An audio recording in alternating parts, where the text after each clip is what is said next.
Hello and welcome to a special webinar on mastering arrears. And today we are joined by Bernadette Sheridan, Head of Sales from Payprop. How you doing, Bernie? Oh, very well, thank you. All the better for seeing the two Davids this morning today. Yes, we've got very special David has joined us today, not just me, but Mr. David Votta. Thanks for David. Thank you for having me. Now, it goes without saying that I think David Votta is well documented as being a big fan of Payprop in general, and I know I've interviewed him on that previously. But today, I think we're going to talk about something that sometimes is a little bit sensitive, and that's arrears management. So we'll just have a bit of a round table discussion on that.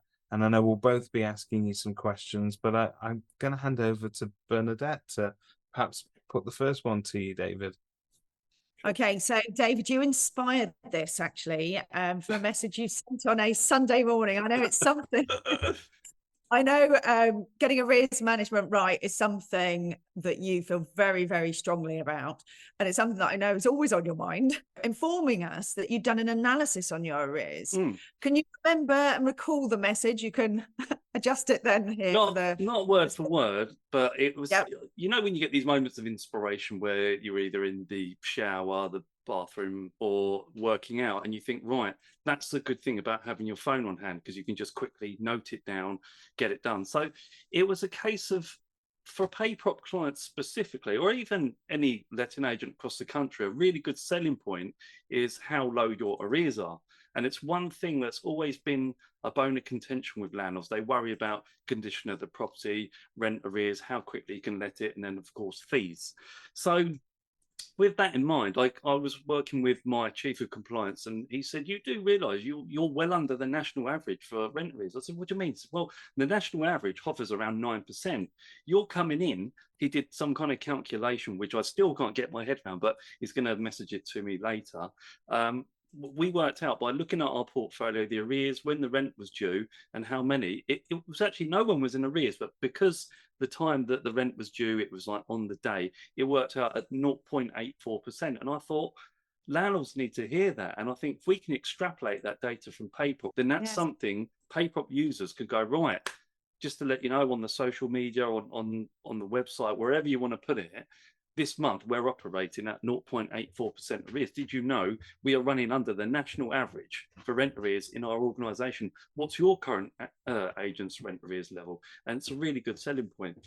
So 0.84%, David, is virtually, as you say, it's virtually nothing.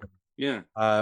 In real terms for the stats, and it's a great figure, and that's exactly where you'd want it as an agent, because don't forget, if you're not collecting rent in, you can't charge fees, and we all end up getting ourselves into trouble with landlords who end up in long-term arrears, getting fees out of anybody who's not able to recoup that from the tenant.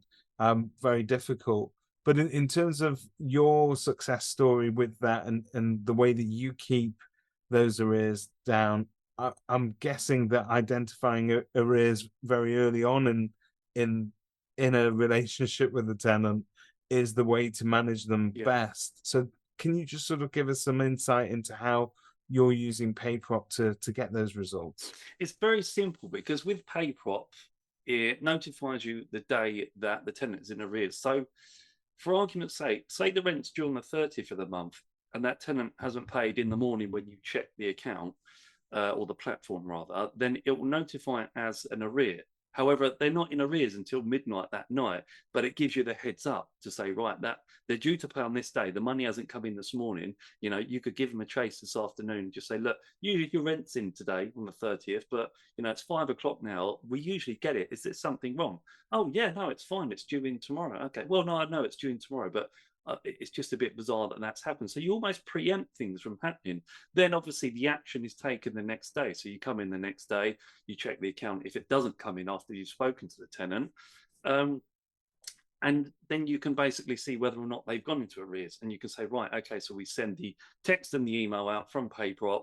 You know, we've got that. We can put in another call, say, hi, David, just to let you know your rent didn't come in. We've sent you a text and notification. And the beauty of that is it reminds them of their reference number, so it can be allocated accordingly. And it's another gentle reminder, because we're in a bit of a snowflake society, guys, if you didn't know. You say something like, please pay your rent, it can be deemed as harassment or offensive. So we have to be very careful in how we word things before we get to day 7, 14, 28, and we start getting a little bit more direct. Yeah, no, absolutely. So, I mean, what is it about Payprop that, other than that initial, but do you think helps you to effectively reduce the arrears? Is it that it makes it a bit more gentle, a little less personal, and you know, it's more of a business information?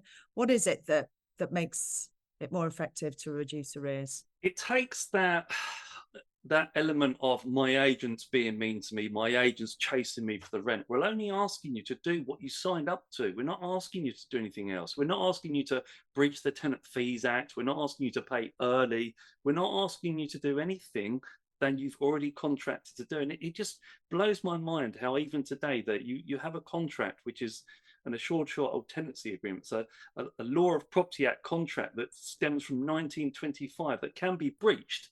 And yet when you want that person to, you know, perform the elements of that contract, they get upset about it. So it takes that, like you say, takes that personal thing away. This is nothing personal, Bernie, but the rent's due. Payprop has told me your rent's due. So our arrears management system, I don't want to have to call the landlord. I really don't want to do it, but you're leaving me no choice, because let's not forget, we aren't the landlord at the end of the day, which many tenants think we have ultimate control. We're that go-between. We are the person that facilitates that relationship and keeps the landlord in line to make sure he's compliant, or she, and the tenant as well, to make sure they perform the obligations as per their contract, and then that duty of care to the tenant as well. So we have to be everything to everyone, and I think Payprop facilitates that and takes that burden, that tiresome piece away from you. And do you use do you utilize the tenant portal as well for your business? I can't answer that because I don't know. I spoke to one of my property managers this morning and say, look, have we got any tenants using that? And they say, no, it's quite effective the way we're doing it anyway. So Yeah. I guess that's always there as a safety net and something that many can use and benefit from. Yeah, I suppose it's just another one of those things that if you needed to sort of depersonalize it or make it a little bit more about business, it always makes sense to sort of take away that kind of barrier to payment. They've got various different options, and they could use, you know, it's nice to know that you've got that portal, you've got the app there, to be able to fall back on that at any time that you need to. And particularly if as we've known from the pandemic, our businesses needed to change. So we don't know when we'll suddenly have to send people home and rely on apps more than others. But right now we're able to do quite a lot face to face. But in terms of sort of managing arrears management, you touched on it very briefly over there. That you said eventually you have to pick up the phone to the landlord. Eventually the landlord needs to know about this. So to roll a few questions perhaps into one, are, you know, I suppose if you've got really low arrears, you might not have conversations with landlords every day about this. But one thing I do know about you is that you talk to lots of other, you know, property mark agents up and down the country. Yeah. Is that something that landlords are concerned about at the moment? Yeah. Is it a constant process of having to sort of reassure them? What are you hearing? Yeah, and it is. You know, we went through COVID, we got cost of living crisis. There's all sorts of things going on. So it's having that knowledge and the confidence to reassure them. Like we had, like one landlord, look, only last week it was, David, where the landlords emailed in and said, oh, well, I was expecting the rent today. Why has it not come in? But he didn't factor in that it was due over the weekend. So he didn't understand that. You know, we build it into our terms and conditions. It's very clear. Say, David, look, if your rent is due on the Saturday or the Sunday, just be mindful that there may be nobody to check the system to approve and put that through till the following day. So whilst we do promote the same day payments, we also say if it's not with you within 3 days, do not panic, because if there is a problem, we will identify it and we'll get on the phone to you. So it's just laying those concerns, isn't it? Saying, look, we've got this covered. We are the experts here. And, you know, everybody thinks they're a property expert, don't they? And they're very quick to give agents advice on how they should be doing their job. And then when you look at it, like I was putting together a contract this morning for a client, just wants a contract because they're quite capable of managing themselves. Just, yeah, send me over your electric, because the tenant moved out a month ago. Send me over your electrical report, your gas safety, and let's, you know, give me all the details I need to draft this contract. And this is the charge. Like, well, that's expensive. So, well, is it? So in looking at it, he had an electrical report from March 2015, because back in 2015, the electrician would have put 10 years, 5 years it's due. And we all know that the electrical regulations is, you know, 5 yearly. So that would have been 2020. So I said, you've been renting that illegally. Oh, and your EPC currently says F, which became illegal back in 2020 also. So I said, I can't put this agreement together for you, and your tenant can't move in on Friday until you rectify these problems. And it's just having that confidence, because we're the experts. We do our qualifications. We know what we're talking about, and we know how to manage arrears. We have training on it, you know. There's all kinds of ways of, you know, demonstrating that to your client, but it's giving that value back to them, saying, look, do not panic. We know what we're doing here. Have you ever found yourselves uttering the words, don't panic, we're using Payprop, we've got this covered? What is it? What's the phrase, Bernie? I'm David and I'm powered by Payprop. Oh, okay. Well, I guess my wider question is, you know, we've obviously seen Payprop become a almost absolutely synonymous with a certain standard of how you would want your property managed, and particularly when it comes to the integrity of payments being received, and the ease at which an agent, we know what it gives to an agent. We know that it does a lot of that heavy lifting that used to take us an awful lot of time, but you can also do that with confidence. Yeah. But it should also mean something to your end client. So it should mean something to your landlord that actually you're an agent that's so forward thinking, you're using a solution like Payprop, that they can actually sort of start to breathe a little bit more easily at night. Yeah. And in addition to that, you've got the underwriting of the rent. And you mentioned it earlier, David, if the tenant doesn't pay the rent, you don't get your fee. So with your rent guarantee and legal cover, you can build into Payprop. You know, we invoice it separate to differentiate it. So you've got your management fee, you've got your rent and legal, and any other bits and pieces all demonstrated on there. And it's kind of like, it's a lot easier. Like, I talk to my clients before I take them on. I say, look, did you realize you can get an annual account summary of your entire property? You know, all the transactions throughout the year. You don't have to forage for receipts. You don't have to go through emails to, oh, where's that invoice from, you know, Chadwick, who did my boiler 6 months ago? You don't have to worry about that, because you do it through us. We've got it all on one database, all on the platform, tax deductible allowance. It's why wouldn't you, is the question. It's just, we make it so easy for our landlords and our tenants, really, that when something goes wrong, you think, well, how do you not get this? You know, how do you not understand? Yeah. So you use the landlord app though, don't you? Yeah, we do. Yeah, a lot of them, they like that, actually. They log in and stuff. Some more than others, yeah, because people are technophobes, aren't they? But it's very good when people, you know, say, because we always sign them up to it. We say, look, do you want this? And they say, yeah.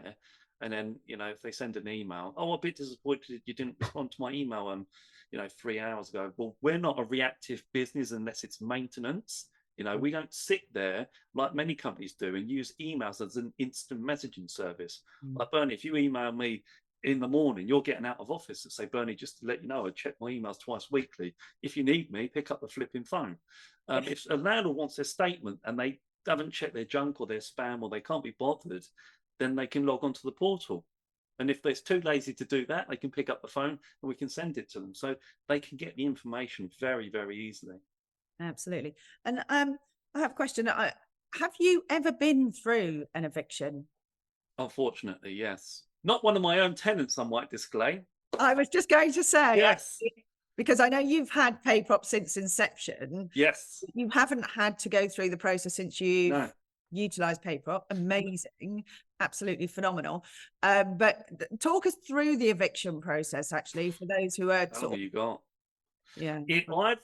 we do consultancy work, we do management takeovers, we do all sorts of things which involves taking on a tenancy that's not, I've even created an income stream off the back of it. and I do property MOTs for clients. So say David's a let-only client. He's like, well, I managed my property for 20 years. I'm very effective. I said, well, okay, I'll be the judge of that. Let me do a free MOT for you. And it'll be like a Property Mark compliance report where they do for their agent. So I'm going to go in and I'm going to review your paperwork. I'm going to review the condition of the property. That's all going to be free. However, if I identify any things that need doing, then obviously that comes at a cost. Say I need to rewrite your agreement, I need to reserve certain information, you need to give the deposit back, or any of that stuff will be chargeable. And we'll say, look, this is what we can do. And there's a lot of landlords that are terrified of that. I don't want to find out what you're going to discover because they're scared that you might find something and report them. But that's not what we're here to do. We're here to make the world a better place. But anyway, back to your question, because I'm digressing again. The eviction process, long and arduous, especially the way the law favours the tenant. Now, the tenant will say the law favours the landlord. It does favour the tenant more so, although the law isn't really that fit for purpose in a lot of areas. So there's one that I did where I got the BBC involved, and there was a tenant locally, and we evicted the tenant. There was 2 years worth of arrears. The landlord was on his deathbed. It was a horrible situation. He was using the property as a dumping ground. So we went to court twice. And first time didn't turn up to court because he had COVID, but didn't demonstrate a positive test, which was a lie to buy time. But the judge allowed it. The judge said, well, we're going to have to reconvene. So we had the other hearing, and he didn't turn up to his next hearing because he was waiting for an operation for 2 years that conveniently came through. So that judge on that day said, if that tenant can't turn up for their own hearing, we'll make a hearing off the back. And I had a photo of my pack. So I had a wedge of the arrears, again, wasn't through us because it wasn't our tenant, but a wedge of the arrears, the conduct, reports from the local authority, and you're looking at a lot of stuff. Now, a lot of agents aren't equipped to go to court or represent their landlord in court. And we don't say we're a legal professional, we're lettings specialists. We're not allowed to charge and give legal advice, but we can prepare people for court and ensure they've got the necessary paperwork in place. And we were allocated what do they call an advocate that was there representing, and then I helped them with the paperwork. We reconvened, we got everything done. It was a long process, but it can be very, very difficult if you haven't got your house in order. For example, if you haven't got a rent account up to date, if you haven't got your rent and legal process in place, you haven't followed, your statutory obligation as a landlord. Possession hearings can be horrible. Really horrible. But if you've got your house in order, it's very, very straightforward, really. And judges sigh a sigh of relief when they've got an agent that's sitting in front of them that knows what they're talking about. Yeah, very true. So in terms of then sort of getting that, operating that service, at the end of the day, you are definitely going to end up with a client after that because they'll be happy. Yeah. You've kicked their mess into order, but you've got them a property back. Hopefully you're starting to recover arrears. I suppose if the tenant does remain at the property, they've at least got the message. They're now dealing with an agent that knows what they're talking about. There'll be no room to hide because you use information and systems that are completely up to date. So in terms of how Payprop backs that up, if you're using Payprop as well, not just to make sure that you're collecting your rents and dishing them back out to landlords on time, but you're also using it for arrears management. It sounds like that sort of is the backbone of everything that you do in terms of financial management and in terms of presenting that information back out to be that court, the landlords, the tenants themselves.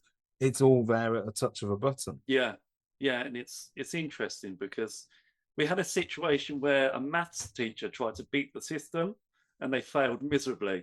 I mean, she was a primary school maths teacher, so she wasn't, a Harvard graduate or anything like that.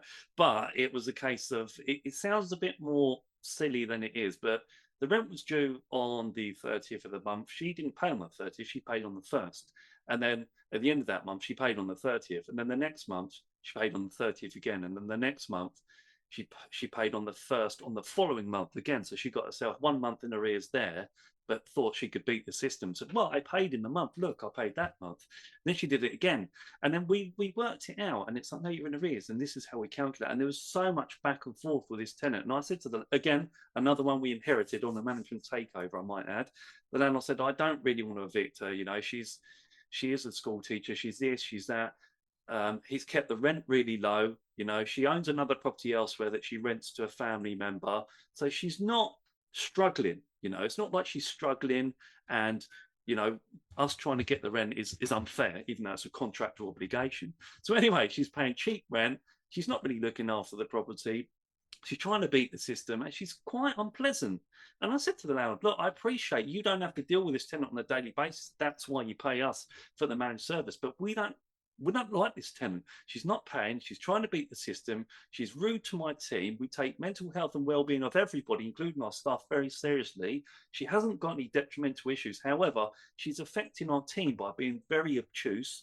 And the team are thinking, oh, we're getting another call from this tenant. Oh, what now? You know, but we still have to look after the tenant and maintain our duty of care. Anyway, we got the arrears all schedule sent out. And she said, oh, you do realise I'm a maths teacher. And I said, well, look, you know, we've done the checkout. You know, you're still 2 months in arrears. The deposit doesn't cover the arrears. And also on checkout, there was evidence of weed being smoked in the property and there was drawings all up the wall. So if you want, we could write to your employer, seeing as you work with children, and inform them what kind of a role model you are, or you could pay the outstanding rent. I mean, where do you want to go with it? It was a little bit harsh to a certain degree, but ultimately, why should she be treated any differently from anybody else? You know, and Payprop helped with that, more to the point, because they had a really good arrears schedule that said David Votta is like the equalizer for properties. If you need your rent back in, he'll get it in. That's a great story. Lawfully, I might add, and legitimately. That's a great story. That is yeah. So yeah, so that's how Payprop was able to help with the arrears. Yes, David? Pretty much, yeah, in the nuts and bolts of it. That is absolutely brilliant. Okay, so I mean that's a fantastic success story. In case, yeah, even though you went a little bit off piste, I did. Sorry, but made it more interesting. I have to say, you know, we all like a little bit of interest in stories. So David, just to sort of wrap this up, because I know that you'll be off to rent another property out very shortly, but just to wrap it up in terms of, if you were to it's easy, you know, it's easy preaching to the choir, because there's a lot of agents already using Payprop, and they get it. They know how easy it makes their life. They know the value that it adds to their customers, to the landlords, even to tenants, which I think is superb. If you can give a tenant a benefit in you using one of their services, it always makes it perfect. But if you were to just for a second imagine that you're speaking to an agent who doesn't know about the advantages of Payprop, what sort of advice would you offer that letting agent, you know, looking to bed this into their processes? It's a lot of it is return on investment, and that's what a lot of agents do. They will look at it, and the first question they ask is, how much is it? That's the wrong question, and you're asking the wrong question. And agents also, I'm speaking very generally here, get very offended when they go out to a client, whether it's a sales client or a lettings client, and the first thing they say is, David, what's your fee? What are you going to charge me? And they get offended. They say, well, why are you asking me what my fee is? Let me talk about my service. And that is the important thing with Payprop. It's about the service. And before I set up my own company, I'd worked for big organizations, and I presented Payprop to them, and they could not see the benefit. We're too big, it will cost too much. And I worked it out. No, it wouldn't. No, you just need to be forward thinking. I think, okay, so how is this going to enhance my business to free me up to do more business at the other end? So all that nitty gritty, horrible, rubbishy stuff there, why do I want to spend any more time than necessary on that, where I could be generating more business in a time where we need more business more than ever? You know, there's hardly any landlords. Well, I say hardly any landlords. Sally Lawson will kill me if I say that. Of course, there's landlords, but there's not as many landlords as there once were.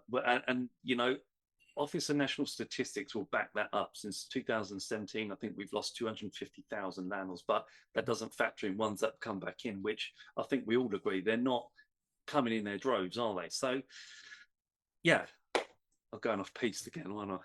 No, you've done well. You've done well. You've answered every question. No further questions, Your Honour, from me. Thank you. I think that I find in favour of both David Votta as an advocate and also Payprop in terms of the solution, because I think it's, it's superb. We often think of the sort of shiny, rosy world of Payprop, which is the good bits. It's the collecting the money, it's claiming your commission, and it's sending it back out to a happy and satisfied client. But life doesn't always go to plan, and sometimes there are arrears. So where do those services that help us in the good times, where are they in the bad times? And it sounds like you're getting equal measure of support from both. So that's absolutely superb. And thank you very much for your time in talking about this today. Thank you for having me. Yeah, thanks for having us, David.